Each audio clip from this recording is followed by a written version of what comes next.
নমস্কার বন্ধুরা, আমি আবারও ফিরে এসেছি আরও একটি নতুন ভিডিও নিয়ে।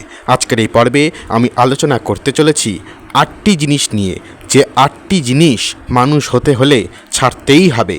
এই বিষয় নিয়ে বিস্তারিত আলোচনা করব আজকের পর্বে। শুরু করার আগে বলে রাখি বন্ধুরা, চ্যানেলে এরকম ভিডিও আরও দেওয়া রয়েছে, দেখে আসবেন। চ্যানেলটিকে অবশ্য করে সাবস্ক্রাইব করবেন। চলুন আর দেরি না করে শুরু করা যাক। শ্রী রামকৃষ্ণ পরমহংসদেব সবসময়ই সহজ এবং সরল ভাষায় আধ্যাত্মিকতার কঠিন সত্যগুলোকে ব্যাখ্যা করতেন। তার মতে মানুষ হওয়া আর হুঁশ হওয়া একই কথা, অর্থাৎ যার সঠিক চেতনা বা হুঁশ আছে সেই প্রকৃত মানুষ। ঠাকুর শ্রী রামকৃষ্ণ প্রায়ই বলতেন যে ঈশ্বর লাভ করতে হলে বা প্রকৃত মানুষ হতে হলে আমাদের মনের ভেতরে থাকা 8টি পাশ অর্থাৎ বাঁধন ত্যাগ করা একান্ত প্রয়োজন। এই 8টি বাঁধন বা অষ্টপাশ যতক্ষণ আমাদের জড়িয়ে থাকে ততক্ষণ আমরা পশুর সমান। এগুলো ছিঁড়ে ফেলতে পারলেই আমরা প্রকৃত মানুষ। তবে কোন 8টি পাশ অর্থাৎ বাঁধন আমাদেরকে ছিঁড়ে ফেলতে হবে? প্রথম, ঘৃণা। মানুষের প্রতি ঘৃণা পোষণ করলে নিজের আত্মা কলুষিত হয়। ঠাকুর বলতেন, ঈশ্বর সর্বভূতে বিরাজমান, তাই কাউকে ঘৃণা করা মানে স্বয়ং ঈশ্বরকেই ঘৃণা করা।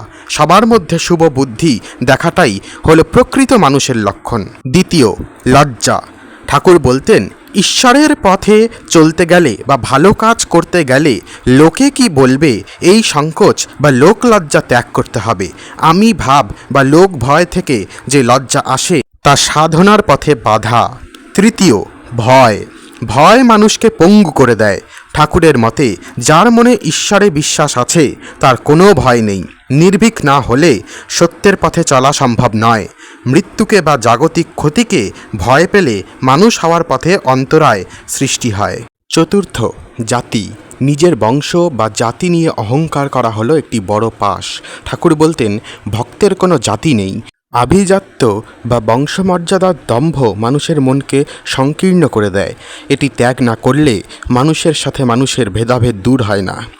পঞ্চম, কুল। নিজের কুল বা আভিজাত্যের অহংকার মানুষকে সত্য থেকে দূরে সরিয়ে রাখে। শ্রীরামকৃষ্ণ নিজে অত্যন্ত সাধারণ জীবনযাপন করে শিখিয়ে গিয়েছেন যে সরলতাই শ্রেষ্ঠ আভিজাত্য। ষষ্ঠ, অত্যাধিক বাহ্যিক আচার আচরণ বা আমি খুব শিষ্টাচারী এই বোধ থেকেও অনেক সময় সূক্ষ্ম অহংকার জন্ম নেয়। কৃত্রিম শিষ্টাচার ত্যাগ করে সহজ ও স্বাভাবিক হওয়াই হলো মানুষের ধর্ম। সপ্তম, মান।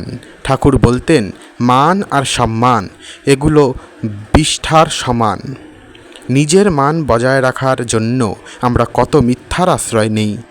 এই মিথ্যে অহং বা মান ত্যাগ করতে পারলেই মনের হুঁশ ফেরে।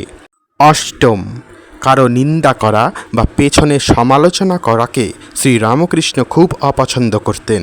পরনিন্দা বা পরচর্চা মানুষের মনকে অন্ধকার করে দেয়।